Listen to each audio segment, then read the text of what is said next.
What's up, people? It's your boy Levelhead back with another Live and Leveled Gamers podcast. Back with the familiar crew. First of all, let me introduce my boy. Go ahead and introduce yourself, partner.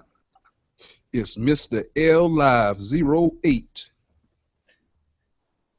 And so we back with another podcast, and we got our other boy in the house. Going to introduce yourself. What's going on, everybody? It's John Shaw, Full Effect Gaming. And we went on a hiatus last week, and let me tell you why. I just want to let you guys know that my wife has delivered my set of twins, and so I had to be at the hospital all last week, sleeping on a cot that was not comfortable, cold in that hospital, but my babies are here, and I'm happy, a proud father yet again. So that's why we didn't do the podcast last week. I almost didn't do it today, but I was like, you know what?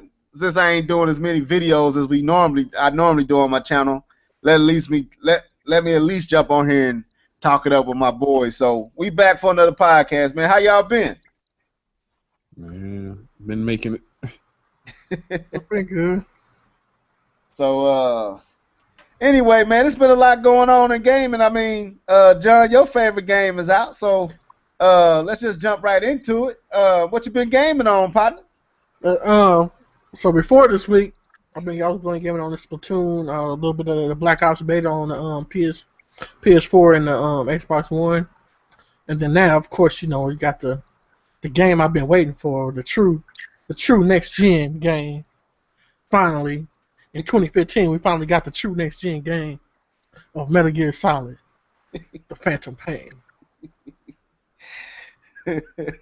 Now we're gonna talk about Phantom Pain here a little bit later as one of our topics, because tonight is a free for all, man. We don't really have anything ironed out like we typically do, so we ain't gonna even try to be on here super long, maybe an hour and 30. I'm gonna try to stay true to that. So around 9:30, I will be shutting it down. But Live, what you been gaming on, man? Man, I've been playing that Madden 16. I just got that yesterday. I've been playing that. What system? Alienware? Alienware, yeah. Okay. Yep. I got that yesterday, so I've been balling on that, and well, that's basically what I've been playing. I just been playing that Madden. I mean, I'll T-bow you to death. You got you. That's who you using. What team? Eagles. Yep. Okay. Yep. All right. That's what's up. How you gonna be in the? Well, I guess y'all don't have a team, do y'all? Who? Talking about South Carolina? Yeah. We got we got the Panthers. I thought that was North. Well, they consider it, both. Oh, okay. I'm just making Yeah. sure. I ain't want to, because I was going to say the Panthers. Then I was like, wait a minute, y'all South Carolina, so I don't want to be disrespecting your state. So, so why you ain't rocking with the Panthers, man? With that Cam Newton? Negative. Oh man, you like me with the Rams. Negative. I got too much speed, man. John don't like his home team either. That's sad. What's wrong with y'all, man? What's wrong with us? The Patriots my team. I like my home team where I was born, called the Broncos. I don't like this Kansas City Chiefs.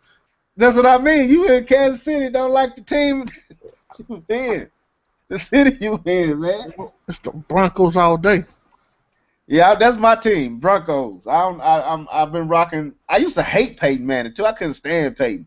Thought he was overly praised, but after getting to know him and watching him and learning how he approached the game, I had to tip my hat to him, man. The boy is real deal, man. I mean, he my favorite quarterback and favorite player outside of Vic, but I don't know what's going on with Vic anymore. So yeah, I've been rocking with Peyton for the last few years.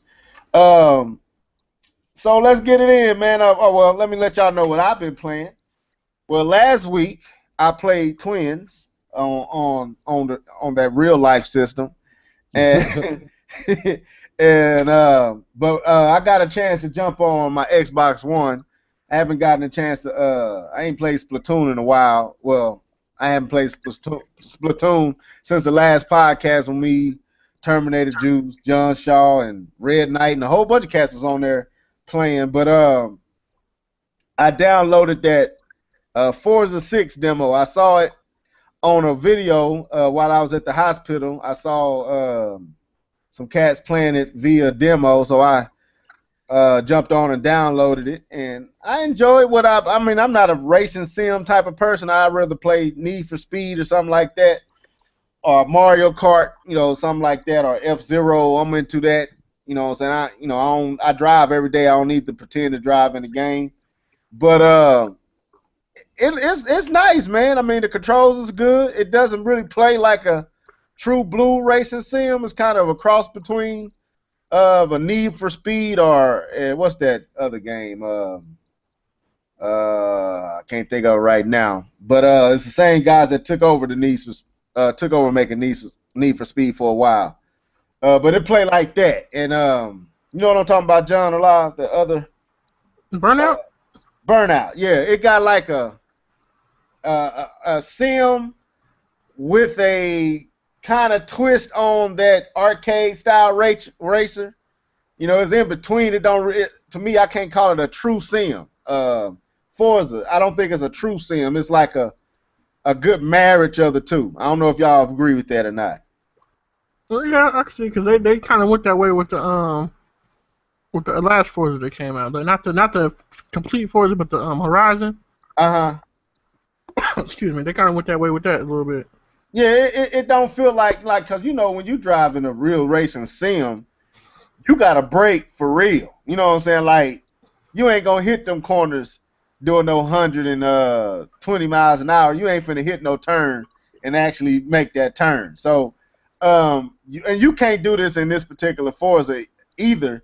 But it gives you a little leeway, more so than I would think Gran Turismo or Project Cars or something like that would give you. So, but for a demo, it's meaty. I still didn't even play all the demo, but the little bit I played, I'm not gonna say I'm gonna run out and buy it, but it's definitely it was definitely fun, because I hadn't played any games since the last time we talked for real. So anyway, with that being said, we got our what you've been gaming on out the way. So let's jump into this first topic. John been waiting on this for a long time since that overly priced demo that what's that, Konami and what's his name, Ideagi, is that his name, released last about a year ago, year and a half ago. How long that demo been out?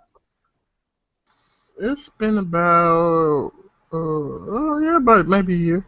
Yeah, so since y'all, I hope you didn't pay for it, John. So did you pay for that demo? Yeah, I paid for the demo. You need to slap yourself. But since all you guys out there that's Metal Gear Solid fanatics went and bought that $40-$50 demo, It was. now that the true game is out. I paid $20 for it. All right, okay. Well, at least you got a somewhat bargain. $20. It's still too much for a demo, man. But anyway, since the game out, because it do look like it's something worth investigating into. I ain't gonna say I'm ready to full on sign on like I'm gonna purchase it, but the little bit I've been watching, it might get a purchase. But right now, I don't know what I'm gonna be able to purchase for a while. But how has it been, man, since you picked it up? Man, finally, next gen is here. I'm so happy. Now, when you say that, what you mean? Break that down. What you mean? I mean, finally, graphics, gameplay, and story are coming together in one game. Okay. And make you say, "Damn, this is good." I feel satisfied already. I haven't even broken in. I'm like, what was it, 7% of the game done? What system did you get it for? I got it for the PS4. Okay. All right. Now, do you think? No, I'm just because I haven't. I got the Xbox One over here. Do you think the graphics, have they shown any comparisons where is it any different? I don't think it's going to. I mean, the difference is going to be things that you not like. If you want to stop, pause it, and go look at some grass in the background or something like that, or sit there and really inspect somebody's face, then yeah, I think that's the differences. But as far as like just playing it now, you're not really gonna know, because like when I looked at streams and stuff, I wouldn't know. I didn't even know what I was watching, the Xbox or PC or what's the name. Okay. But I'm pretty sure the PC version I know would look better though if you depending on what your specs are on your PC. Okay. All right. But as Go far as ahead. that, Go. Okay. Well, take on over, man. We gonna listen to you for a while. Then, John, we gonna talk about that Madden because I'm interested in that as well. So let you give us a little bit more detail on that. But go ahead, John. and so yeah, the game looks great, and I love open world games, so that's already a plus for me right there. I do wish it was more inside. Maybe because I'm still in beginning of the game or something, but as far as I can tell right now, most of it's outside. You know what I'm saying? So I kind of wish it was more inside levels and stuff, but that doesn't limit the sneaking around and stuff that you can do. But I just wish it was more inside stuff. But they got this new system that I don't really like. It's kind of like a micromanaging RTS type thing where you got this thing called your mother base or whatever. And you gotta extract these, the people that you enemies on the field and different items and stuff like that. And it's basically like playing a little RPG type thing. It's like it's cool. I know some people are gonna like that type of part of the game. I guess it's gonna add more to the gameplay or whatever. For me, I just dislike it because I just dislike that type of game. Period. But basically what it does is it's like you get these things and you micromanage the stuff, and basically you get different equipment and surveillance and just information about what's going on and stuff like that. And if you depending on how well you manage your stuff, it depends on how well you get more items and stuff to help you in the game. That's the only part right now that I really don't like about it. Oh, there's another part. You know how in Ground Zero they said, like I said that you had the little story part. I didn't. I'm not familiar with Metal Gear Solid like that. Like, are you talking about? Remember how I was telling you, and I don't know if it was the last podcast, one of the podcasts, I was telling you like how if they would have made the demo and put all the little side missions and stuff into the story part, yeah, I remember what you and said. then put all that into the story part, it wouldn't have seemed like a demo. Okay. Well, they kind of did that kind of format that they did there is kind of like it is now. Basically, what you have is you have a whole lot of these side missions and stuff. You got all these little missions and stuff that you got to do. Throughout the little missions, some they like maybe in between a mission or right before you about to start a mission, something will happen, and that'll be like the story. Okay. You know what I'm saying? Stuff like that. I like it and I don't like it. I don't like it because it just feels like I don't know. Because before you get to the whole story, it's like you're just sitting there doing a whole bunch of missions and stuff. The missions are cool though, so I can't really argue against that. The missions are cool though, so I like that stuff. But I just feel like I don't know. I just don't feel like it's cohesive as what a Metal Gear should be. But then at the same time, I guess I gotta bite my tongue because I like Metal Gear Solid 4. That was just too much story. Like you wasn't even playing that much. You was just sitting. Yeah, that's what I was gonna ask you. I know you haven't. You said you pretty much ain't got but maybe a few hours into it. Yeah, I was got like 7%. About I've been playing for like a couple days.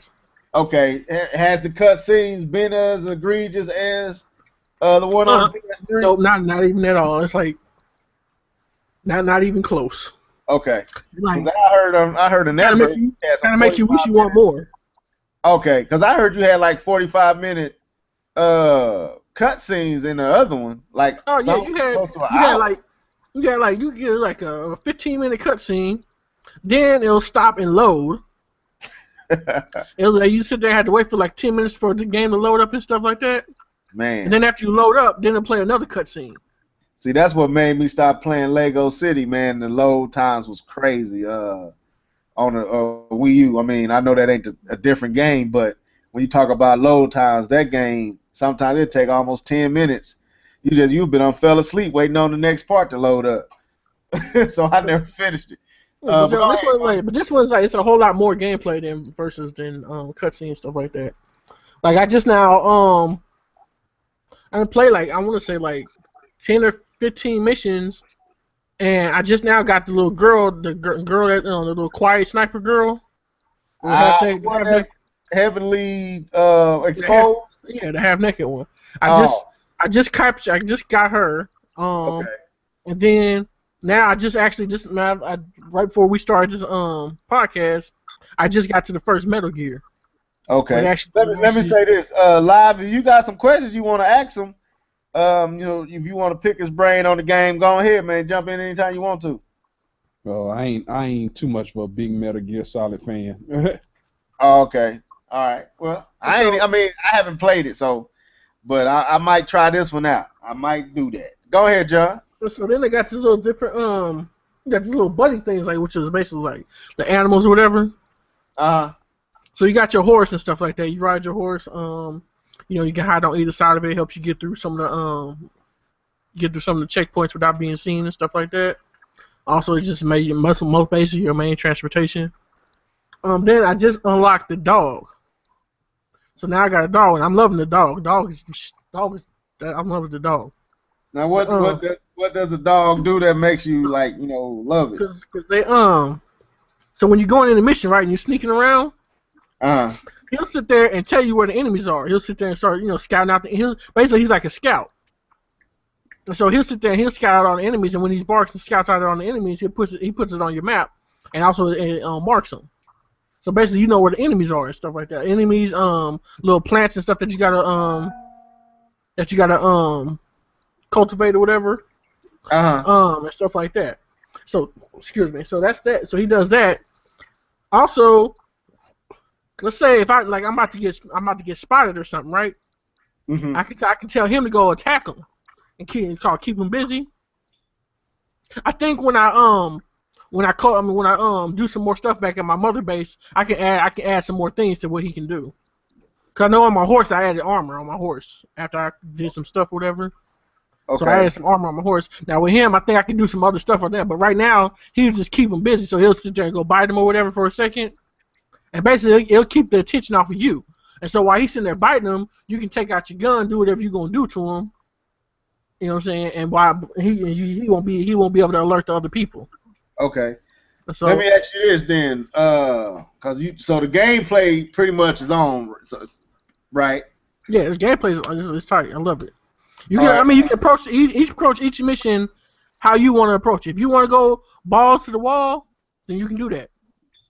If you want so you just want to run in gunning like I would say, like you can in Siphon Filter, not Siphon Filter, but what's that one? A Splinter Cell, like this latest Splinter Cell. You could just go in gunning. If you want to go in, you can do that. I don't advise it because, you know what I'm saying, you're going to have the whole base on you and stuff like that. But okay. You if you want to, you can do that. The tools are there for you to do that.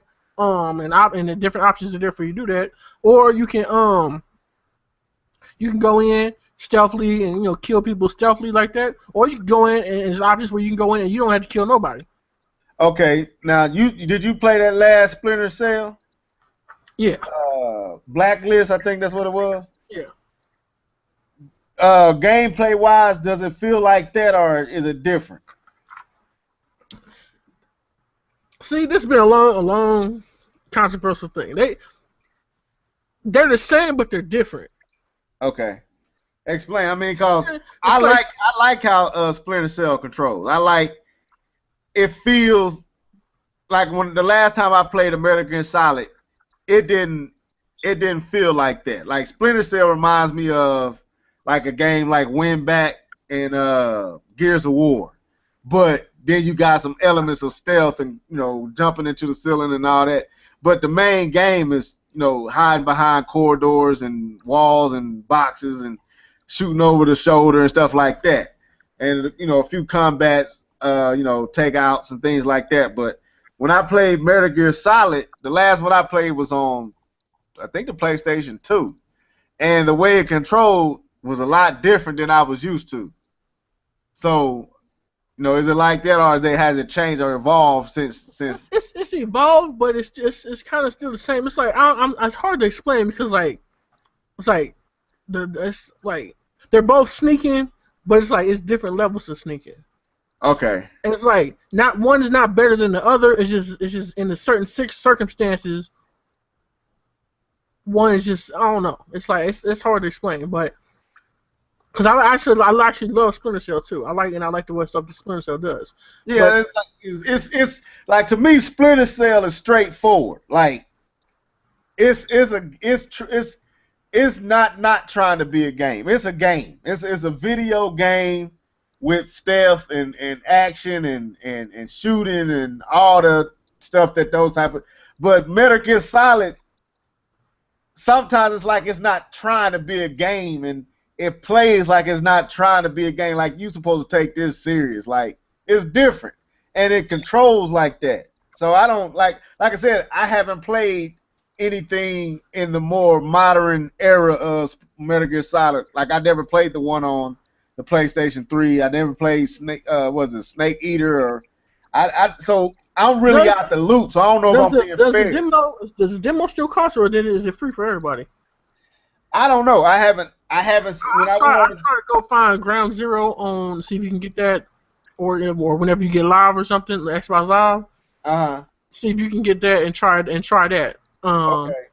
But it's like there's just more. It's more options. I can't even say that because it's just different. It's like comparing Call of Duty to Rainbow Six. Right. See. Yeah, they're both shooters, but they do different things. They control differently too. Yeah. Okay.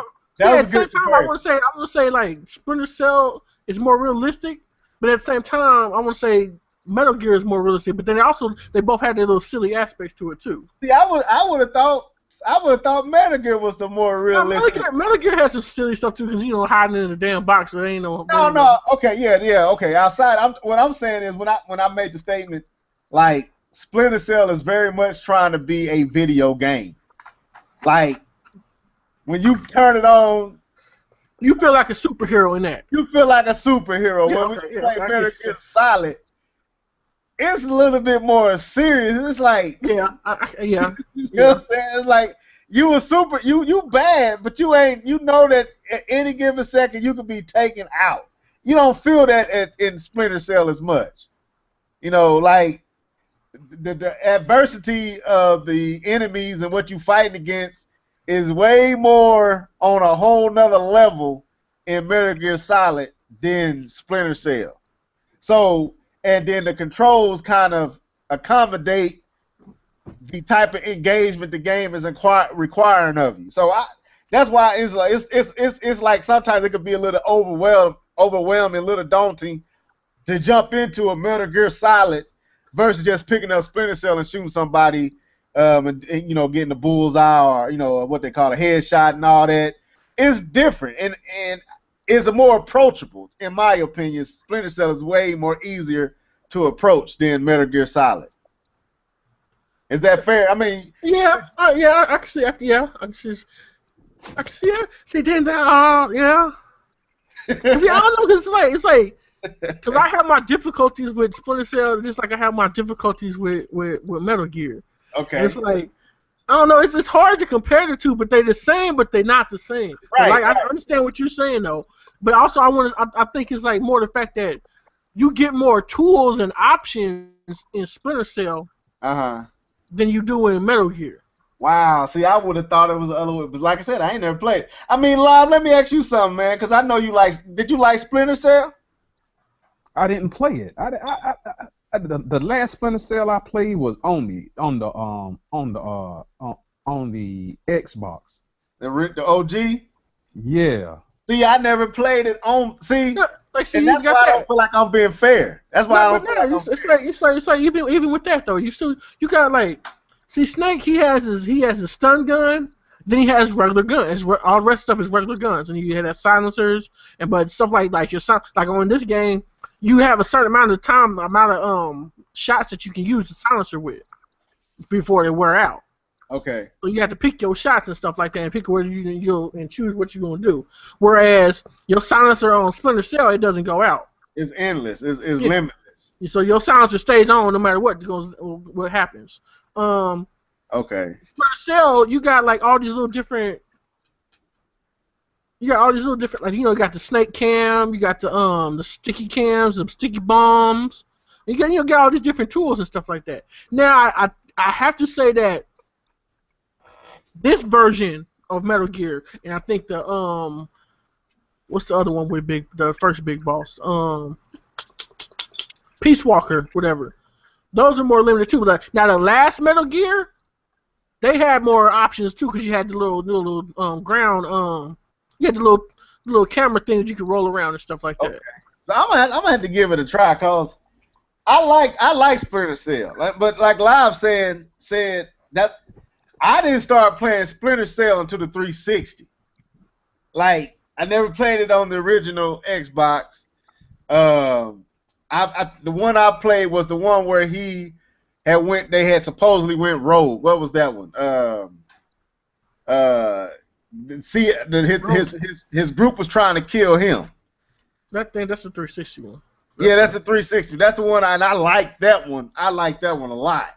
I didn't beat it. I got to the last stage and kind of couldn't get past a certain part, and by that time I was moving on from the 360 because of the way I traded it in. But I liked it. I liked that game a lot. I liked it more than Blacklist, way more than Blacklist. But if Metal Gear Solid is anywhere in the realm, in the facility of that, I think I'd be into Metal Gear. I'll put it like this: with this Metal Gear, it's easy to play, but it's hard to master. See, yeah, that's the same with Splinter Cell. So you got some like, well, then again, there's some levels that you just like, if you don't have the right equipment, you're not gonna do nothing. Okay, I'm gonna have to try it out, cause like I said, I got into Splinter Cell. I don't mind. Like I said, I like the new one, but the one on 360 was funner. To me, it was a little bit more challenging. You can pretty much in the new. You didn't play 4, did you? Huh? You didn't play any Metal Gear at all? Man, I told you I ain't played a Metal Gear since PlayStation 2, and even then I didn't really play it. I tried it out, and I didn't like the controls. I didn't like how he ran through the stage, and his movements I just couldn't get into it. And so my take on it is unfair because I haven't played it in the modern era, the modern system. When I say that, 360. I will say that the Splinter Cell, the movement in Splinter Cell is more fluid than what it is in Metal Gear, because like the transition in between doing different things like running, jumping, and all that, it's more fluid. That's what I meant. Like that's what kept me opposed to Metal Gear Solid was when I played Splinter Cell. It moves like, that's why I said it's very much a game. Like you doing stuff that a person probably really couldn't really do that fast and that quick and that agile, but it feels like a video game. You gotta got some platforming elements. It's really not platforming, but you do got some of that jumping over the ledge. It's quick, it's seamless. Whereas Metal Gear Solid is a little more jerky and kind of stiff, and you gotta be right on or you gonna miss it. And it never really was welcoming to me. So I never really got off into it. Yeah, this one, I think if you get a chance to play Ground Zeroes, I would try that first. Okay. And then I would try that first, and then if you like Ground Zeroes, then I think you'll like this game. Okay, I'm gonna try it out, man. I mean, hopefully I can find one of the demos used for pretty cheap. I'm pretty sure I can. So, because I'm very much interested in this game. I'm not gonna lie and say I haven't been keeping my eye on it. I was keeping my eyes on Ground Zeroes, but when they said it, it was when I found out how long it was, I just couldn't justify paying that much for something that I can finish that quick. So I didn't purchase it. But if you got more to say, go ahead, man. I mean, like I said, we just free flow. Right. As far as it's supposed to be 2 aspects to multiplayer. The first one that's available now, I don't really know what it is. Like they haven't really explained nothing about it yet either. But I don't know. Somebody people invade your base or whatever, and they steal your supplies or stuff like that. I don't know. I haven't experienced it yet, and I don't even know where to start to do that at. I'm looking at the thing. I don't even know where to start. Plus, to say I don't think I'm offline anyway. So yeah, I don't know. It had some updates and stuff that wasn't working, whatever. Then the actual player versus player multiplayer it's supposed to be not available till October, so they're doing that Splatoon stuff. All right. Well, let me ask you this, and then we bring John live in here with Madden. You haven't talked about the graphics much, man. How the graphics? Man, all you can do is look at it. All you look at a video, look at the screens, and you can't like it's off the chain. It's like I that's mean, what it look like, like. is there anything that even come like okay, the order? Does the order come close or does You can't see that. You can't see. This is the thing. This is why I'm saying that the game is the graphics is on par with this. Is because this is open world. okay? You know what I'm saying? This is like GTA open world. So You know what I'm okay. saying? So Well, in that sense, like okay, well, how does it compare to like Witcher 3? oh, it's better than Witcher 3. Witcher, oh, okay. Yeah. That's what it's Okay. Well, I see. That's okay. All right, John. You convincing me. You might make like it okay. the game looks good. It looks really good, and it's an open world game. It's like, but it's like a game. It's a game that you're not going to beat this with. I mean, you can try to beat it within a week, but you're not going to do everything that you can possibly do, and you're not going to unlock everything that you can possibly unlock in this game in a week. It's like I said, I've been playing for like about 3, 4, 5 hours. I'm only 7% complete. Wow. Okay. You know what I'm saying? It's like, and then I'm looking at and now I'm thinking about the story. I don't even think I'm nowhere even complete, nowhere near the story. Like, Man, you need to do some live streams then, or some put some videos up on your channel, man. I'm like Jimmy Kimmel. I don't know. I think that stuff is silly. Okay, I feel you. I don't know. I'm trying to get this straight. I don't know. Because I sit down and like when K-Bump did it with Second Son, I was kind of like, I was leery and on the fence with, if it was really what everybody was hyping. But after that, you don't want to watch it no more. Right, you want to play it. You don't want to watch it no more. So that's why I was saying, like, I can sit down and, if you got a Twitch or something, I'll sit down and watch you play it, and I can kind of get firsthand of, I think I can do that. I don't know. Yeah, I could probably do that. I have to do it on the PlayStation. But see, you don't got to play it. I wouldn't mind. I'll sit there and watch. Yeah, I think I can do that after the podcast. Okay. I have to do it on the PlayStation one instead of hooking up to a computer. All right, that'll work. So let's jump over here to live, cause he got that new. I haven't bought a new video game since Splatoon, man. I gotta buy something. I got that itch, but I do, man.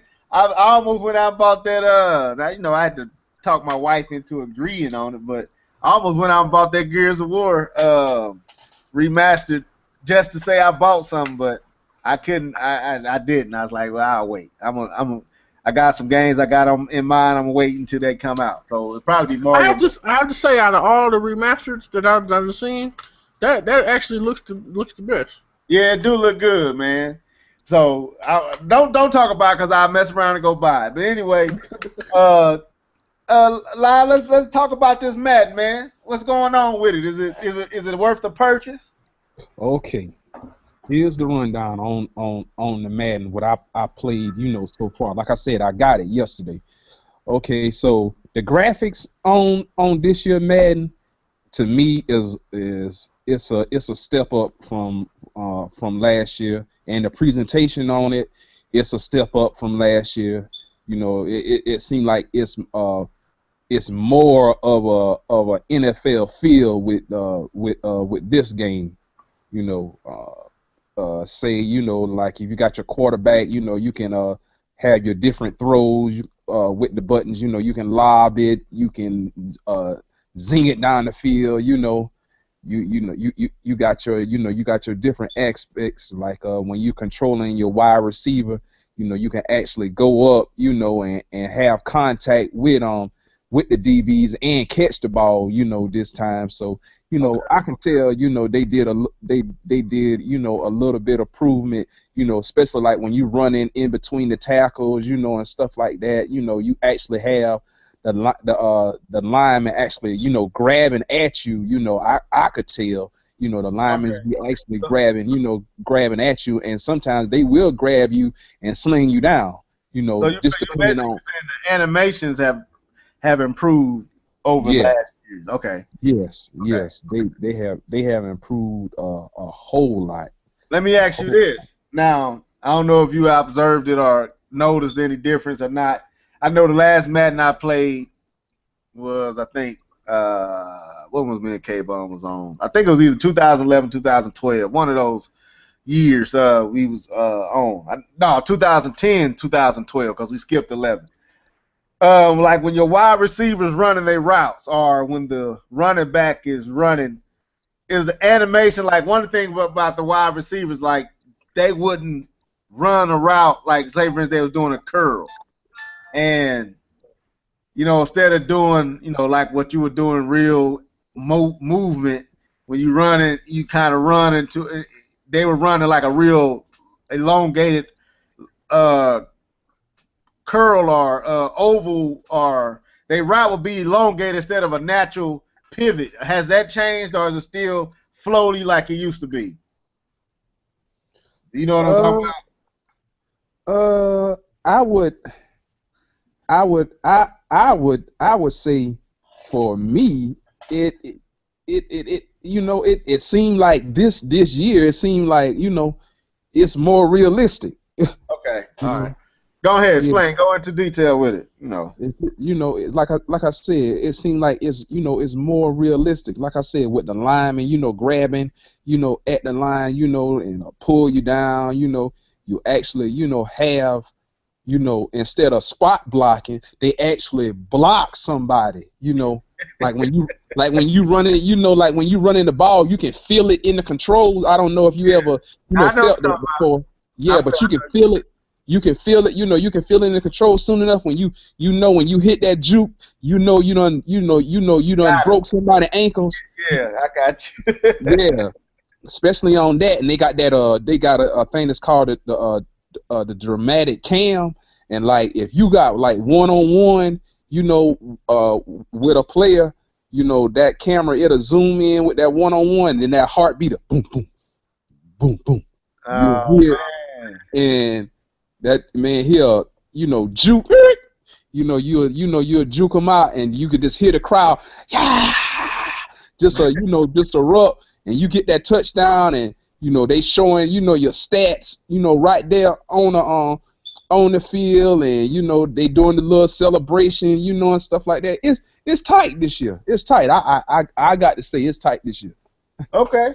So it's very much worth the purchase. That's what you're saying. Cause I mean I'm a Madden fan. Okay. I know this. What was this NBA 2K15? To me, it was a disappointment from 14. And like sports games tend to be like that. One year you'll see drastic improvement or a little bit of improvement. Then the next year you really don't see nothing. You just basically getting a reskin. So like that's kind of how I felt with NBA 2K15. Felt like I got a reskin, but some stuff was removed. Like the music wasn't as good. Uh, I mean, it looked kind of better, but but that Madden, I jump on that in a second, and because I got a lot of cats that like playing that Madden, so I might have to get that a look as well. I So think who you I playing with? I play with Philadelphia and that Tim Tebow. Okay, all right, yes, right, you said that earlier. So all right, go ahead. You was going to say something? I was saying with that 2K, I just think with them not having no real competition, you know they kind of slacking off. They basically, like you said, they can reskin it, and stuff like that, give you some new music, a little new feature here and there, but as far as putting that work in like they used to do, Uh, uh, I don't think that's gonna happen. yeah, I don't know what I mean. Like I said, 2K is a good game. Don't get me wrong, but it just didn't. To me, it didn't do much from 2K14, and then to me, the music really dropped from 2K14 to 2K15. It was like dramatically. It was like what happened. And I know Jay-Z had a lot to do with 14 and all that, but You still could have got better music than they got for 15. It wasn't bad, but it wasn't great either. It is, But anyway, let's move on, man. Let's talk about this. We can talk about the Nintendo patents here in a second. Let's talk about this PlayStation 4 rumor about a possibility that the PlayStation 4 would be $299 by holiday season. The rumor or the prediction, let me say it like that. Live sent it to me via Twitter. I mean, not Twitter, but text message. And of course, it was Hip Hop Gamer. And when I first live, when I said send the link and you sent it to me and I saw Hip Hop Gamer, you should have saw my facial expression. I was like, nah, this ain't no confirmation. It's Hip Hop Gamer, man. But anyway, I listened to him. Oh no, now when it comes to that Sony, now he be on it now. I know. That's why I said I went on and listened to it because it was Sony. I haven't followed hip hop in a while, but I haven't watched any of his videos saying like that.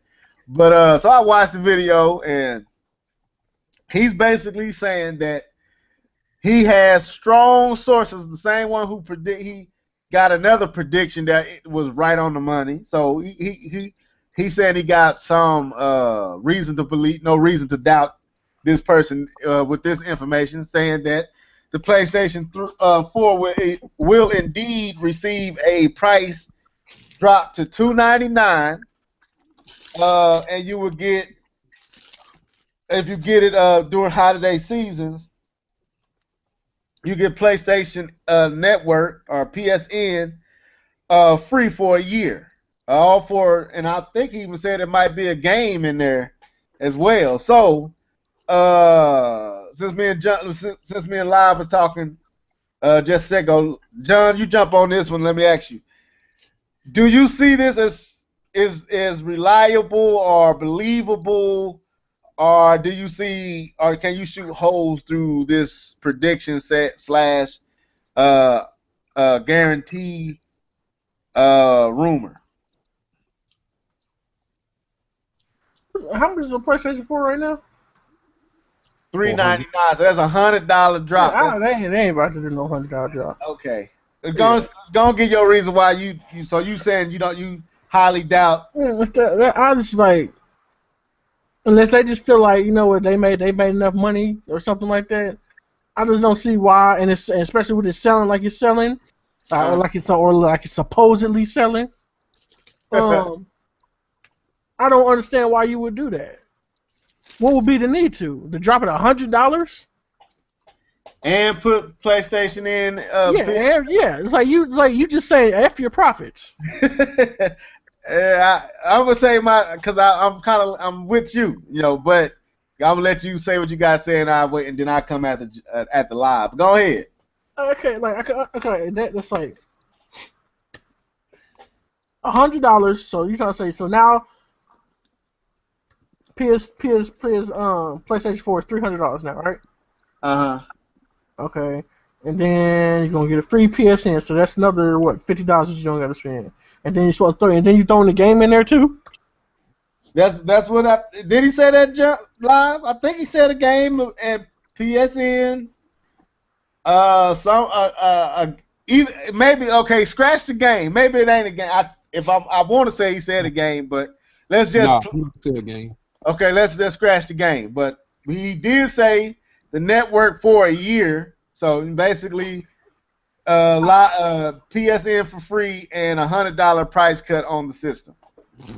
Unless it's a temporary $100 price cut, I just can't see them doing that. What would be the point?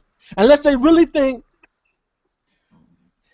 here. Okay, I just thought about something. The only scenario that I see this happening is because they know something that we don't know, and it might be that they don't have no games coming. And they know that Xbox got games coming. But, because other than that, with you being in the league like you're being in, with there's no other competition for you right now. I don't understand why you would do that. That's what you do when you're trying to take over the competition. Right. It's like that's something to do when you behind. That's something that Xbox should be doing right now. Right. You know what I'm saying? And I was like, I don't understand why you would do that when you, and especially if you're still selling well. Like, Right. why would you drop it $100 and give away your own line? That just don't make no sense to me. Unless something's going on that and something's happening that we don't see. Maybe they're getting ready maybe the NX is about to be something special that we don't know about. Maybe Microsoft got something up their sleeves that we don't know about. Because I just don't, like, from a business perspective, it don't don't make no sense at all. It really don't. But it's like, and then it's like, I can't see them doing that. Not 100. Like, I've never seen them drop no system that much. Yeah. Like I said, it was, when me and Live was talking about it, he shot me the text, and I was like, he kind of threw me because, like I told y'all, no, it wasn't y'all, it was Red Knight them in his podcast. I said if the NX is indeed coming out next year, I might have to pause on purchasing PlayStation 4, which is going to be a hard pause because I want to play Uncharted 4, but at the same time, I'm going to have to wait and see what the NX is if it's indeed coming out next year. So if this is, I don't think this is Christmas season price drop like what the Xbox One was trying to do when they end up going ahead. They went on and extended it pretty much with their price cut to be their regular price now. I think this is supposed to be a regular price for the system. And let me give you a little bit more of what Hip Hop said that really didn't make sense to me either. That made it even more strange and didn't make sense. He said if he had said, to offset the NX coming out, if he had said to offset the fact that Xbox One has the better lineup of games for the holiday season, I would have leaned towards maybe this could be a real legit rumor. But this was the reason he said that they're doing it. Well, this is one of his justifying reasons for them to do it, was because of Morpheus coming out and making the system more cheaper and more accessible so that when Morpheus come out, there'll be more systems and more opportunities to sell Morpheus.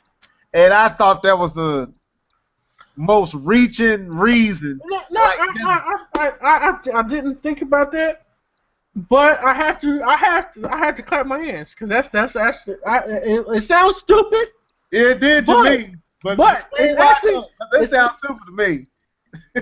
It sounds stupid, but it's actually smart. Okay. Because if you're going to eat the costs, since they had to leave right now, right? Basically, they're making their profits right now. So right, so now they're gonna eat some of their profits. They're gonna eat the profits up, and bring the console at a lower price in order to make people buy Morpheus. Then I can see that happening. But if Morpheus, okay, and Live, you jump in here. Because if PS3 is $399, nobody's gonna go pay $399 and then go buy another $100 or $199 or $2 or however. So this is my thing. All right. This is my thing. Me personally, and Live, you jump in right after this because we unshared our thoughts. I want to get your thoughts. But when I look at Morpheus and Oculus and whatever else, to me, in my mind, in my imagination, creates a limited group of people are going to want to experience that. I don't see it as being some revolutionary. No. See, and that's why, like you said, a limited amount of people are going to want to experience that, right? Right. That's why you would do that, because now you lower the price and maybe do some different bundles or whatever. Okay. And different bundles either way. Now you're introducing it, and more people will buy it now because now it's not. Oh, now here's another extra $200 you got to spend. So by dropping the price, okay, let me say this, and I'm going to bring Live in. So dropping the price of $299 and then adding in a Morpheus, which is like going to be probably $200 something, which I would thought it would be even more than that, but that they had to get it if they want this to be mass appealing. It's going to at least have to be $199, no more than $250. Check this out. Check this out. What's Xbox doing? And I'm actually about to do this too. What's Xbox doing this winter, right? This November. They're coming out with the new Xbox, the 1 terabyte Xbox, right? Right. The 1 terabyte Xbox with the Elite controller. That's the big fancy controller at $500, right? Right. $500. I'm going to get that simply because I wanted to get I want the Elite controller. 2, I was looking for another hard drive, and 3, now this kills 3 birds with 1 stone because now I can go ahead and give my son this Xbox and I'll take the new one. So now he has an Xbox, I have an Xbox. Then he can still play his games when backwards compatibility fully come out. So I still don't have to buy him a whole bunch of new games. He can still play his old games. Right. So that's value to me. That's why I'm going to go do that. So they take that at $500. Now, if they drop the price to $299, $300, right? And let's say Morpheus is $200. There you go. That's $500. Oh, you're right. I mean, I'm hearing. I didn't. I said as much as it sounds stupid, I didn't think about that aspect of it. And then when you first said it, I said, yeah, that sounds stupid too. And I was like, yeah. Then I had to stop and think about it. Like, hold on. You know Yeah, what I'm saying? I'm not gonna front. It sounds stupid to me, but at the same time, I'm coming from the perspective that Morpheus is not going to be, to me, is not worth the hassle to lower the price of a system that's booming right now for a piece of hardware that is not going to be a mass appealing, in my opinion. Well, that's the thing. That's the key reason why. That's the reason why you would do it, because if they don't do it, Morpheus is basically a fail already before it starts. I'm just saying price cut, no price cut. I don't see but a select. And when I say a select few, I mean a select few. Like the idea behind Oculus and Morpheus, to me, is they're wasting their time because people in an era in a time where people want more freedom, more expansion, you're bringing it down to seclusion, and only one person can really experience it at a time, and that's not what people really trying to get everybody into it now, and it's like it's kind of going against the grain. So I would see a lot of those, like maybe you or me or gamers. Now, I won't even say me, but I say you or gamers that really game and really a one-on-one experience online with the earphones on. I can see y'all getting into it, but I'll tell you flat out right now, I don't want it. Like I said, I still like as of right now, nobody, not Microsoft, not Sony, not Oculus, nobody has showed me nothing. Right. Okay. That made me want it. It's Oculus did one thing. Oculus did one thing that I did like, but I'm not trying to have that in my living room. Right. Oh, there you go. That big ass machine. when you get inside the machine and you run around.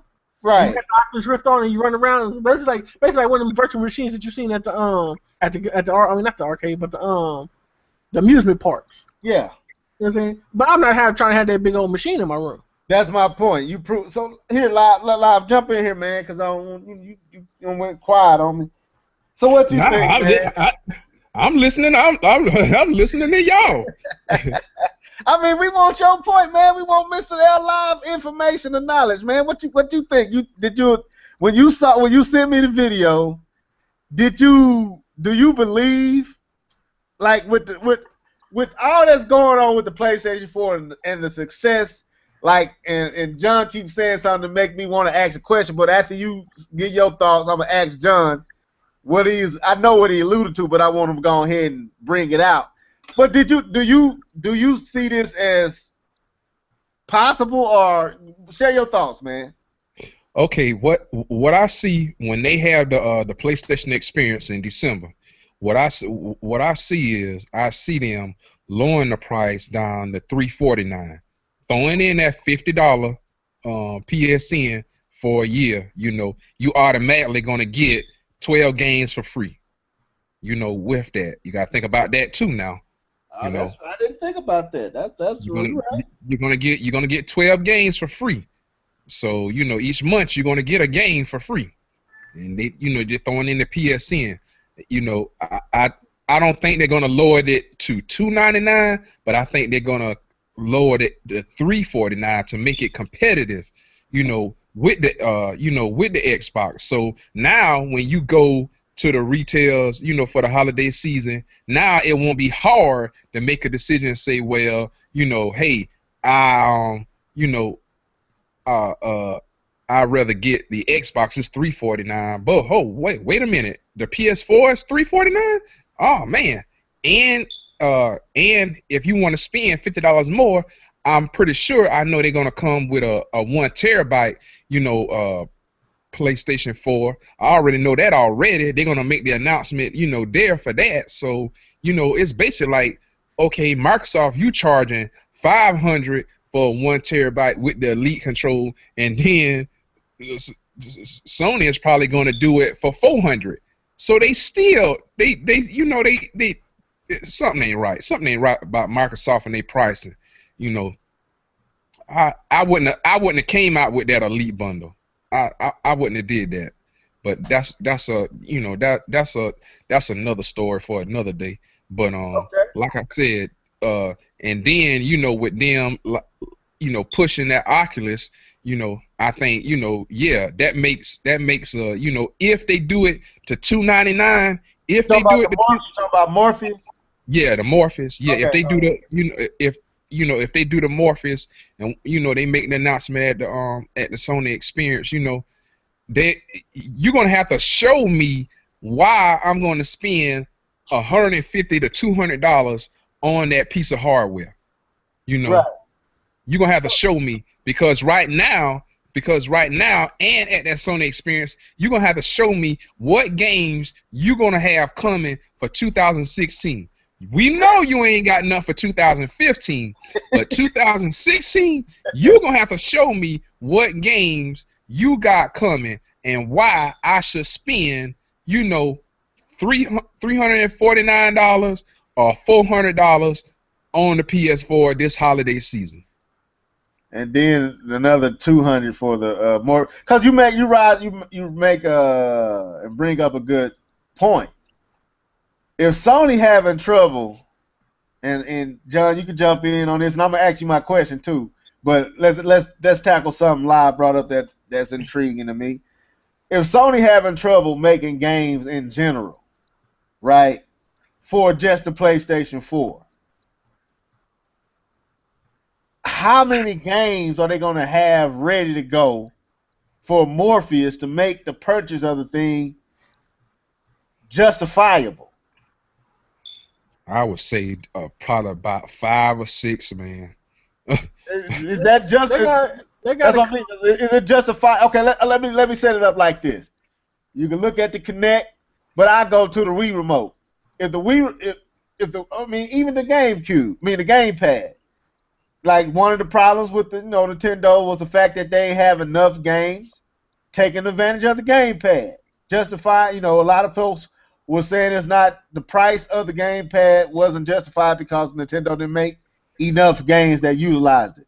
All right, if you go out and you spend $200 on a Morpheus virtual reality, whatever, with you lens or whatnot, and you only got 3 games to play on it for 2 years, to me that's wasted money. No, it is wasted money. That's why I said, even though I like the technology, they still like it, especially with Sony. You got to show me that you're going to support this, and you got to show me that you got more than just a couple of tech demos out there for me to play. You know what I'm saying? You're going to have to show me at least a year or 2 years worth of lineup of guaranteed games you got coming out for it before I'm going to touch it. Because your track record is horrible. Your track record with the PSP, your track record with the Vita, your track record with the Move, your track record with 3D is horrible. And your track record with the PlayStation 4. Yeah, the PlayStation 4 no, with the lack of games and stuff like that, and your track record with the PlayStation TV that you just was dead out the water. So right. Your So track record with that is horrible. So for me, somebody like me, before I'm going to buy into it, it doesn't matter how cool it is. And I'm not saying that it's not cool. So all you Sony fanboys, ease up. You know what I'm saying? Don't get your panties in the bunch. You know what I'm saying? I'm not saying the tech is not cool. I'm not saying that it's not a good idea. I'm right. saying that Sony has to show me that they're gonna support it. Yeah, that and let me pick it back on what you're saying. It might be cool technology and all that, but is it something that it's just like 3D? You know why 3D didn't go over? Because you had to buy glasses to make the 3D work, and you had to charge the glasses, and the glasses cost too much for an experience that really wasn't worth the introduction price. So it's like the same with this virtual console. If 3D didn't work and you could actually share that experience with other people on the couch, how is virtual reality going to work when only one person can experience it and only a few amount of games are going to be made to utilize it? It's to me it's even more. See, Oculus, what Oculus did to me, what happened with Morpheus is they were trying to, they like they always do. This is something Sony always does. See something that they give their tail in a bunch, get scared that somebody finna do something, they ain't got nothing to jump to match it, and then they rush and try to do something to be a part of the conversation. Oculus came out, you didn't hear nothing about Morpheus. Then all of a sudden, Sony has Morpheus. The Wiimote come out, all of a sudden, now you got the Move. Connect come out, all of a sudden, now we got they had a camera before, but now they really got a camera now. It's like, stop trying to react to what other folks is doing and just do what you're doing. If Morpheus is really in the vision of Sony, you would have heard about it in the introduction of the PlayStation 4. It's just a reaction hardware. It's just a reactionary device. To me, they're trying to keep up with something that they thought was going to take off somewhere else. And to me, it's not worth the time, in my opinion. But y'all see y'all thoughts on that. But would you buy it though? No, that's what I'm trying to say. Like I said, for me to buy it, they have to show me a lot of games, and they have to show me that they have a commitment to supporting it. Because if I buy like my Vita, right? I love my Vita. The Vita is an exceptional device, but guess what? I have nothing to play on it now, except a bunch of stuff that I could have played on a PSP, or bunch of stuff that I could play on the phone. Where are my games? Well, like when it first came out, we had games like well, I forgot what the damn game is. Project Third. I forgot what the damn game is.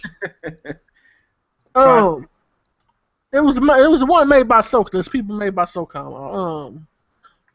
I can't remember the name of it. Whatever. We had that. We had the Uncharted game on there. We had there was another one on we had the Madden on there. We had a whole bunch of fighting games on there. Now, what's on there? We got little stupid phone games on there. Stuff I could play on my phone. It's like, that's not what this nice, hefty hardware that's basically like having a PS2 or a semi-PS3 in your hand, and you giving me phone games and indie games. I don't want that. That's not what I bought this for.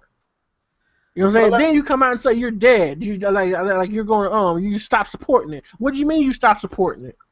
You never supported it for real. You know what I'm saying? It's just stuff like that. No, you can't do stuff like that. Like the Move. I went out and bought the Move. I love the Move. I thought the Move was good. It was a more precise version of the Wiimote. Right, but that's the whole Move. I got videos with the Move on it. You know what I'm saying? I like the Move. I like where it was going. Then it just stopped. You had SOCOM and you had what's the Sony shooter? You talking about that? Hello? Yeah. You don't hear us? Hello? Yeah. You all right? Hello? Can you hear me live? Yeah, I can hear you. John, we hear you, John. He must be gonna have to reboot. Okay, we just had a little technical difficulties, but yeah, man. Me for as far as me live, I can't say that Morpheus. I won't say that I wouldn't buy it, but like typing John right now. If it's if it's 149, yeah, I'll jump on it. But if it's 200, oh no, I can't see it. They must be gonna have some really good games for me to entice me to spend an extra $200, on that. Yeah, I don't know, man. To me, like I said, I can't see myself. I'm just gonna be honest. If people couldn't see themselves standing up to take advantage of the Wii remote or doing what Nintendo is trying to do with the gamepad, I really don't see what they're gonna do with Morpheus. Yeah. Like putting this on your face, standing in your living room. To me, it's just it's an experience that I can pass on. Yeah, I might want to experience just to say that I experienced it. But to say that that's how I want to play games all the time, I can't. No, man. I got a TV. I got surround sound. I bought too much to limit myself to this piece of hardware. I want to take advantage of the surround sound y'all been telling me I need, and the high def TV that y'all been preaching that I need to really see these visuals. And all of a sudden you give me a piece of hardware that take me away from all that, and the couch and no, forget that. I want a game like that. I want the game like I'm gaming. Let me be selfish for a second. Since y'all don't like true innovation, you know what I'm saying? Could you not hear us, John? No, I couldn't hear nothing. Oh, okay. I was like in a Twilight Zone or something. Okay, let me get. I'm gonna get off my rant here in a second. But it just boggles me how fast we are as gamers to embrace something that to me is not really pushing gaming forward. Like 3D didn't push gaming forward. You know what I'm saying? It did and it didn't. But when you do have devices that push gaming forward, you call that a gimmick. But these VR headsets, that's not gimmick. It don't make sense to me. I spent too much money on my surround sound and entertainment system to be putting some glasses on my face and letting that be how I experience my games. No, I'm not doing that. You can keep that. I'm gonna keep watching my TV and I shoot them that way. That's how I feel. Maybe I'm being selfish, but I'm gonna stay selfish on that. That's my feelings on it. No, that's a perfect case in point. Like how people were saying they didn't want to use 3D, and how they was just missing 3D. You didn't want to put glasses on, but now you want to put this big old thing on your head. It's just hypocritical, man. It's like, and then, I mean, I like what Nintendo did with the 3DS, and I like I said, I might be sounding a little biased, but at the same time, it didn't. Like my TV is 3D ready. I haven't taken advantage of it. Being at CES and seeing all the stuff that's coming out.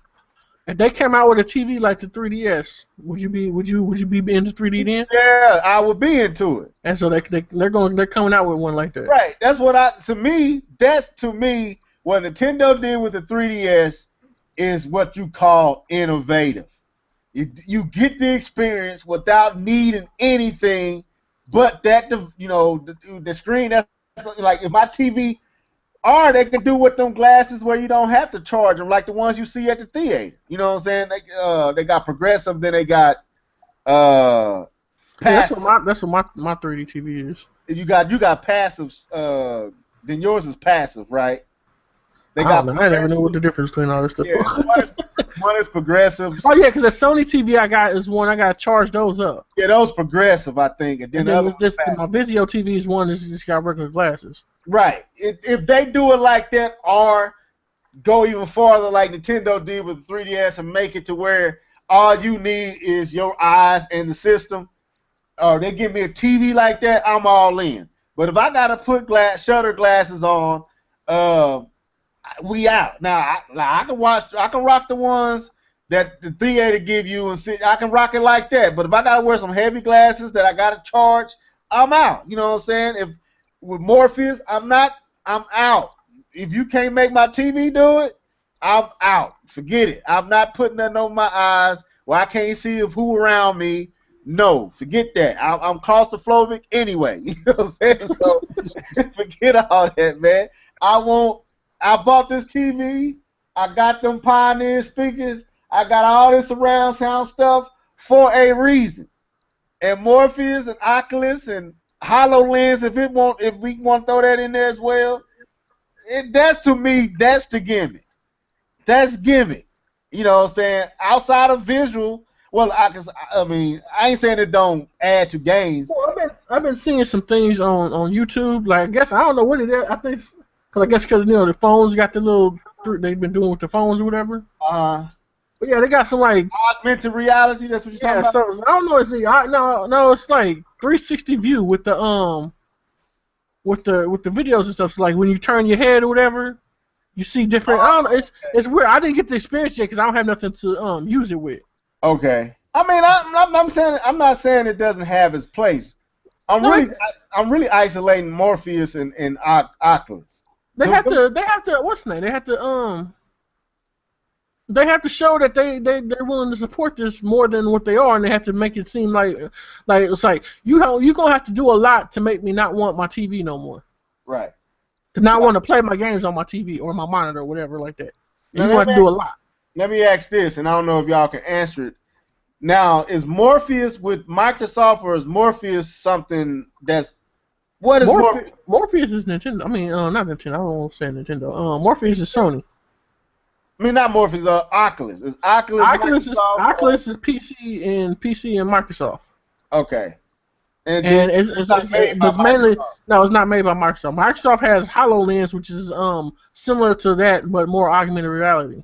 See, I think, to me personally, I think what Microsoft is doing with HoloLens is going to catch on faster than Morpheus and Oculus because it interacts with your TV. It interacts with.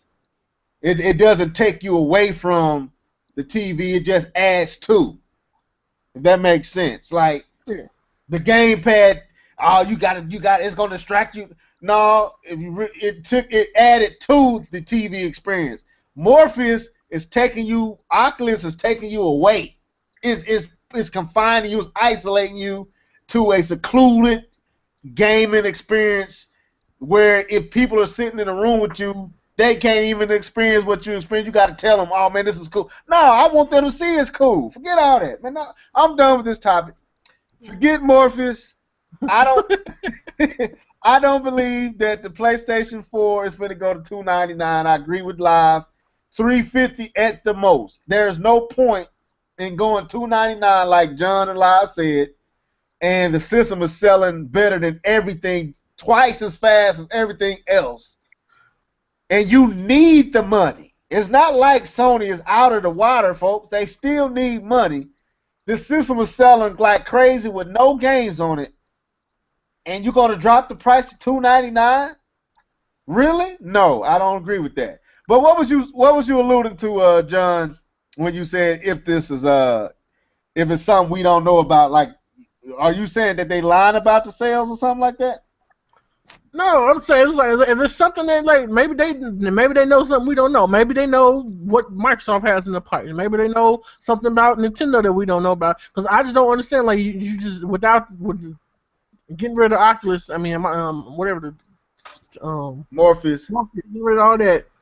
I don't understand the point of dropping the price unless you know you can't unless it's something that you think you can't compete with down the line. Okay. Well, let's transition. Oh, go ahead. Finish what you said. So being ahead in the game so much, like what are they ahead? Like how much are they ahead? They ahead by like 12 million. So being ahead that much, and you're still selling. I don't see what the point would be to drop the price. Right. unless it's something that you're scared of in the future. Now, so with that being said, let's move to the other. Live was keeping me posted, man. Y'all just don't know I'm holding babies and getting the information. I was doing good, but and I'm gonna let Live jump back in here. But Nintendo supposedly, I saw videos on this, but Live really brought me up to speed. Nintendo has patented a system that is lacking a disc reader. So, and then they also had another rumor that Nintendo is going to have an achievement system. So, we could, since you're saying that Sony might, we moving on to this topic. What is, Live? What is your thoughts on Nintendo's patent? And do you think it has anything to do with the NX, or do you think it's just a patent that they typically make when they have ideas? Okay, first of all, everybody stop going crazy about this patent. It doesn't make any sense. I done seen so many crazy videos about, Nintendo's going the wrong way. The NX is gonna be sorry because it's not gonna have a disk drive, and stuff like that. Just stop it. It's a patent. Everybody make patents. Sony make patents. Microsoft make patents. Apple make patents. I could understand if this patent was like 10 years old, then I would say, okay, well, maybe the NX, might roll with that. But the patent was filed in February of last year. So, it's something, Nintendo is thinking about, later on down the road. Maybe it was a diskless, Wii, a Wii U, or a diskless Wii. You never know. It might be for another, a Pacific region, because Nintendo, they will do that. They'll bring a console out for a Pacific region, so you never know. You never know. And I was thinking if it had anything to do with anything that we're going to see now or future, I was leaning more towards a Wii U without a hard drive, without a disc reader, for folks who just want to download, like they did with that system in Canada that didn't have online or internet connection. It was just to play the game. So, but let me let John jump in here, man. Do you see anything to into this, or is it just a patent? Why you giving the evil laugh, man? Something is coming to fruition that I predicted almost 3, 4, 5 years ago. We used to talk about this on the Warzone. Okay. Think about what Nintendo's doing now. Who do they have to pay to make their games or to print their thing? They have to give somebody a percentage of that. That's Sony. Right. Because they own the Blu-ray. What's fucking up on the Wii U? Them Blu-rays. Them discs. Like I didn't tell you. I got a whole nother game sent to me. Same issue. Okay. A whole nother one. Same issue. But that's besides the point. What is the point of Blu-ray now? What is the point of it? There is no point. If you Once upon a time, it was a more storage space than the regular CD, right? But now, what is the point of it? Because now the games are so big that you still have to download them. You still have to install them on every PS3, every Xbox game. What do you got to do? You got to install it. Right. So what is the purpose of this stupid ass disc? Basically, we are on the other systems, and I heard somebody else make this point.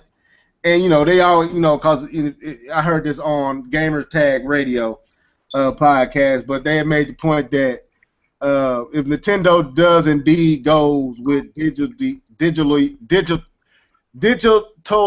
only route, digitally only route. No.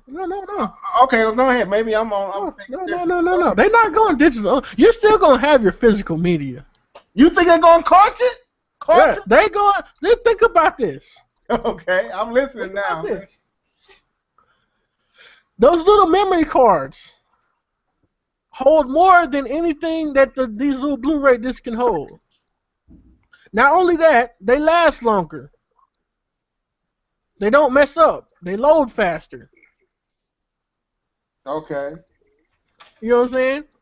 So for those people that don't want to buy digital only, you can still get your physical media. It won't. I think they'll probably put like their little spin to it, like you know how Sony does with their memory cards. It's still a regular memory card. They just shape it to be proprietary. Because Okay. it's still a regular memory card. You know what I'm saying? Like the Vita and stuff like that. Mm-hmm. The game it's still a basically that's all it is a memory card. It's a SD card. That's all it is they just shaped it to be proprietary, so you can't use it on anything else. Okay.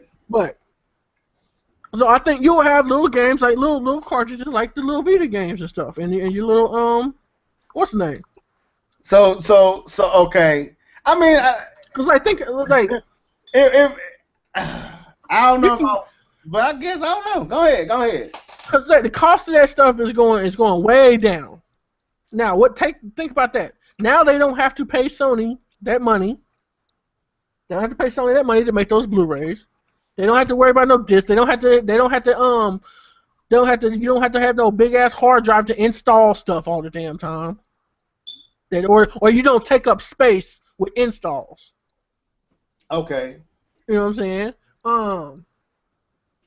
Now you don't have to put a drive in there. That right there saves so much money right there, not putting that drive in there. Another movable part that can break. So you saying, okay, let me get an understanding. So are you saying like back in the day when we saved on the cartridge, the save would be on the save can be on the what's name. You can have a certain amount of space what do you call it? Put aside on that disc on that what's name for a save. Or you can still save it to the hard. You can still save your game saves to the hard drive and stuff like that. But the reason why we moved from cartridges to disc was because at that point in time it was more feasible. Right. Now it's not. You know what I'm saying? Now basically all you're doing with the Blu-ray is just like a regular disc. You take it, you install it on it. It's like what you do with your computer. You get a computer program, you get the disc, you take it, you put it in there, and you install it on your what's name. You don't need the disc no more. You don't need the disc no more. The only reason we still had the disc is because it's copyright stuff. They're trying to make sure you own the game. Right. You know what I'm saying? That's crazy. Because think about it. What are you have to every game you do you have to install now. Now, do you have to do that on the PlayStation 4? I thought that was just every single game you have to install. Everything. Wow. You know what I'm saying? It's like it's become a point to us like, what is the difference in me? Why would I want to do? Why I might as well go. I know when I downloaded that demo for Forza 6, I only got I'm already up to 85% of my hard drive, or what is that? Yeah, hard drive. Is that what it is? Hard drive. Mm-hmm. Used up on my Xbox One, and I only have 5 games for it. Yeah, you see, that's what I'm talking. That's why I wanted another Xbox, because like you can get an external drive, but I don't like external drives because there's too much stuff that can be messed up. You know what I'm saying? Something might snatch out or something like that. Uh-huh. You know what I'm saying? I got dogs and stuff like that, so no, I don't like external stuff hanging out nowhere. But that's why I wanted to get another thing, and that's another reason why I want to get another Xbox, because I want another hard drive in there. But no, it's like now you have the option to go digital, but for those people that can't go digital, because like not everybody has online, not everybody has good online to where you can, and also everybody has. Sometimes you have to pay for that online. Okay. Like some people got bandwidth. So if you're trying to sit there and download a game, that's why they can't go digital only. You can't do that. So because like some people have to pay for bandwidth. So if you're sitting there downloading a 20 gig game, that's bandwidth that you got to pay for. So you're paying twice. Oh, okay, I got you. You know what I'm saying? Not everybody just has unlimited online like regular some of us. Some people like they throttle your internet and all this stuff, and if you go over a certain amount or whatever Mm. and stuff like that. I think Time Warner does that, and I think Comcast does it too. Well, let Live get in here for a second. What's your thoughts, man? Do you think we're gonna? Do you think it's just, or like what John just said? What's your thoughts? Um, Pretty much, what John said. Uh, Man, it's it's kind of hard to say. It's kind of hard to say, man. I mean, what you think about it? Me, I mean, I don't know. I mean, I'm when I say this, I'm being a little selfish. I like collecting. I like having physical, but my only fear was if I'm leaning towards what John's saying, if they're going back to cartridge or another version of a cartridge where it's more storage space, less moving parts, faster upload. You don't need you don't have the need to, I guess, upload it to the system and all that stuff. I'm cool. I mean, I guess I got so used to the disc and Blu-rays and all that, and from CD to DVD to Blu-ray. I'm used to that format, but I guess I can get used to a 3DS or DDS type cartridge. I would hate to have to keep up with that, but I mean, but I don't want them to go digital only. I just don't. That is not appealing to me. To me, if it's digital only, it's not appealing to me. Well, But I feel like this. Okay, if Nintendo, if they're gonna do digital, then they're gonna have to do it right. And the reason why I say this is because, okay, like right now they already the 3DS cartridges can hold up to 8 GB. So I'm pretty sure. I forgot the name of the company, Manicata or something like that, that makes the cartridge base for the 3DS. I'm pretty sure they can make to up to 128 28 GB cartridge. So that's not the problem. What the problem lies in is, like John said, getting that bandwidth. So if Nintendo would do a deal with Google, and Google Fiber is launching everywhere. If Nintendo and Google can make a deal to where hey, you get your NX, you ain't got to worry about the bandwidth speed or slowing down or anything like that. You're gonna be on Google Fiber. you know but the thing is, Google has to launch that Google Fiber in those major cities in order for it to work. I don't know. I mean, that's getting a little too technical for me. All right, here. Think about this, right? Uh-huh. Let's say you get this little dish, right? Let's say you still might have to install something on your system, right? Right. But now it still would be cheaper to have this versus a disk drive. Yep. Right. You know what I'm Right. saying? Still on there. Now I want you to take something. GTA 5 on PS4, right? Mm-hmm. How many gigabytes do you think that is? How many gigabytes do you think they want you to install on your hard drive? About 6.9 or something like that. No, it's 50 gigabytes. God, 50 gigabytes. that's You know what I'm over half the tooth. Man. Okay. Go ahead. That's 50 gigabytes. So you ask yourself a question. What is the point of this disk? I mean, I'm there. I'm already there on that tip. On that. I think like what's the size? Let's see. Look at what's the size of a Blu-ray disc? Like I thought it could hold like 25, 30 gigs, right? They're like, yeah, Blu-ray discs contain 25 gigabytes per layer, with dual layer disc 50 gigabytes being the industry standard. So basically, they got triple layer disc that's 100 gigabytes and quadruple layers 128 gigabytes. Okay. So, but I don't think we have those on the game disc though. No, but I thought Nintendo wasn't. I thought Nintendo's discs were a little bit different from Blu-ray. I thought the disc.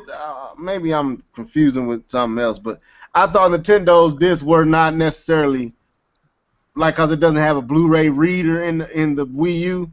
I thought the disc was something else. So let's find out. I mean, that's what I was under. I heard it was Blu-ray. That's what I heard, but it's the way they do it. They code it different, and I think that coding that they do it, that's what's messing the discs up. Cause ever since my stuff been messing, that's not like the Splatoon ain't the first game that messed up on me like that. Yeah, You know what I'm saying? So it was to keep from paying Sony. And I think it's the same thing Microsoft was doing. They're not paying Sony. It's a Blu-ray, but it's not a Blu-ray that Sony makes. It's basically another type of Blu-ray. You wouldn't even call it a Blu-ray. But maybe I'm wrong on that. And I don't know where I would go to find that out. I don't want to spend too much more time on because I want to end in a reasonable time. But I don't know. Me personally, I don't think I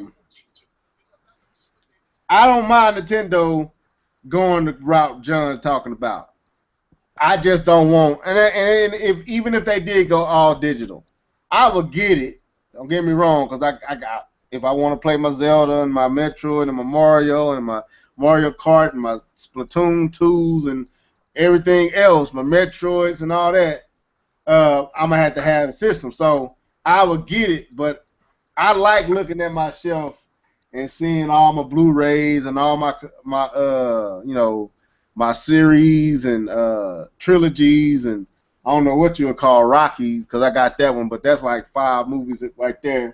So I like that. I like being able to come down there and pick it up, look at the box, and look at the back. Now, if they can do it in a way that I continue to have that luxury, I'm down for it. Even with the whole, like you're saying with the cartridge, small cartridge. But I don't know if I like that just digital only, not having that physical to touch with my hands and throwing now something. Now think about this. What were we talking about? What was the rumor that the price was for the NX? $199. Let's see. $149. $149. Let's see, and I'll go to 1199, and that would justify that price. Yeah. Because we're taking that hard drive out and not having to make those discs, that saves a whole lot of money. Yeah, I was already on that when I saw the rumor, the diskless or a system without a disc reader. My mind automatically went back to that podcast where we was talking about the rumor of the price being what they were saying it was. So yeah, it would make sense if this patent is to be taken as now. Yeah. What else was the rumor about the NX? How it being a hybrid, right? Yeah. Now, if you have one of those little cartridges, think about that. What do you mean? Think about it. You can put it in your 3DS and take it. John, stop, man. So you trying to say, okay, I got you. So if they going back to the cartridge, it'll be basically 3DS. You can have a hybrid system easily. You can have a system that you can have. You can take that you can have the disc for home, and that you play it on your home console, and I had all the glorious graphics that you need on there, right? Mm-hmm. And then you have a scaled down digital version on the same. If they depend on how they do it, on the same disc, a scaled down version for whatever it is that they do, where you undock the system and take it with you as a portable, and now you have a scaled down version on the same disc. But do you sell that all in one? Yeah, you sell it all in one. So that, cause like instead of having to do the cause that's what they were trying to do anyway with the Vita and Let the me PS. let me jump in here real quick because I knew I was right. GVGINU says that the disc that Nintendo Oh yeah, I used meant to say that just a second. is a China Blue HD. I knew it wasn't a Blu-ray. I just wasn't. I was It like, says this is the only difference in the case is the logical structure of the disc. Physically, they're identical. This is enough of a difference to make the disc technically not a Blu-ray. The fact that it's technically not a Blu-ray also means that Nintendo don't have to pay license fees. right. I didn't think they had to, because it's more like how he put it on here. It says basically akin to an HD DVD than a Blu-ray, which is what. So I think that's the same thing Microsoft is doing. They're using a. It ain't as high tech as a Blu-ray disc. That's what I'm taking from it. But or it It ain't. says on the console side, the lack of a licensing means that although they have a Blu-ray drive, they can't call it that, Okay. and they can't play Blu-ray movies. So That's why basically, the Xbox One doesn't have. You have to download that. Sorry, I don't know what you call that Blu-ray player or in the Xbox One, but I went right back to my PS3. I tried it out. I could not watch Blu-rays on this. It was all flushed out and stuttery, so I went back to the PlayStation 3. But go ahead, man. I didn't mean to stop you from talking. that's all I was saying. Well, I mean, if Nintendo does it with the NX and they go that route and they saving them some money and they Oh, okay, yeah, I'm sorry, I remember what I was saying now. oh, okay. Yeah, that's kind of what they were doing with at Sony, because Sony you had like you bought one game, right? Let's say you bought MLB 13, whatever, right? Mhm.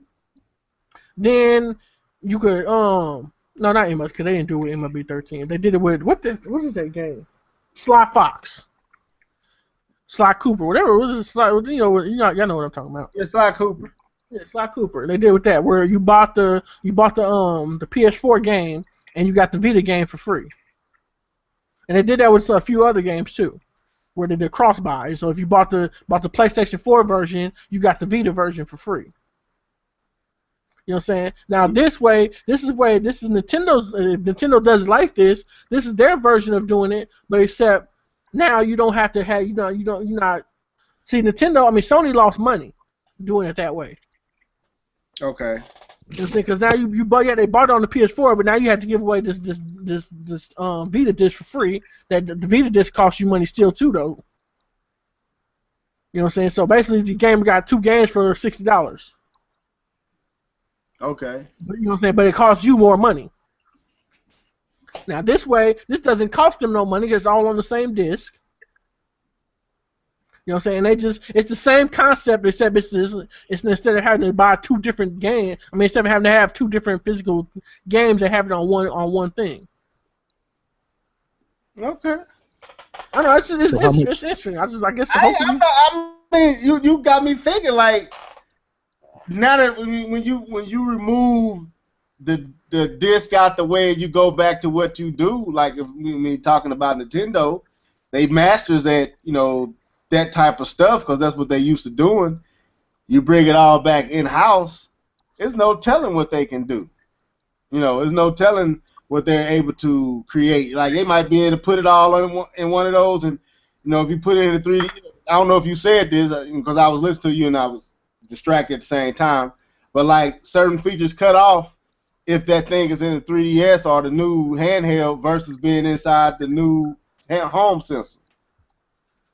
See what I'm saying? Like, I don't know if that makes sense, but like if I put that, let's take it like say for instance it was doing it with the 3DS, and it has, let's say, Splatoon was cross game, a game that was on both the Wii U and the 3DS, and let's say the Wii U wasn't disc based, it was the cartridge like the 3DS. Well, if you put that cartridge in the Wii U, certain graphic features and all that come on, whereas you put it in 3DS, certain things are cut out. But you playing the same game. I don't know if that's feasible or not, but I'm pretty sure they could do something like that. Yeah, you can do something like that where you can just like or you just have basically it just be a scaled down version of the same game. You know what I'm saying? Right. Just Right. because like something did that before. I just can't remember what the hell it was. I mean, because so you basically removing. That's too much for my brain to even boggle right. I ain't even finna open that door because that's very interesting. That's intriguing. Like if they go back to cartridge and then improve cartridge over the years and it's cheaper now to make, so because that's why they had to move away because it was so expensive. They made it more compact and that raises some good creative thoughts in my mind, but I don't know. But also it allows them to create games on their time. It allows them to keep the production in house on, you know what I'm saying, and with their stuff, and like versus like maybe you had the same disc making company making your disc, they might be having to make somebody else's disc too. Mm-hmm. You know what I'm saying? So you stop production because now you're the only console that's gonna have this. And it'd probably be harder to pirate it too, wouldn't it? Yeah. It depends on what they do, how they do it. Okay. But all right. Well, I mean, we getting close to the end of the podcast. Like I said, I wanted to stay true to the time. But we actually got more media in this podcast than I was thinking we was gonna get. But anybody got any final thoughts before we get up out of here? Nintendo doing achievements too. They put patent on that. Stop. I think the achievements got something to do. I think the achievements is what's going to replace Nintendo Club. I mean, if they do that, that's cool. But if they're just doing the achievements like how Microsoft and Sony just stop, no, I don't think. I think that to me, I don't think that. I didn't think that enhanced game. I think that ruined it. Yeah, everybody's like they're trying to judge everybody off of that stupid game. It's like that stuff don't mean nothing. Right.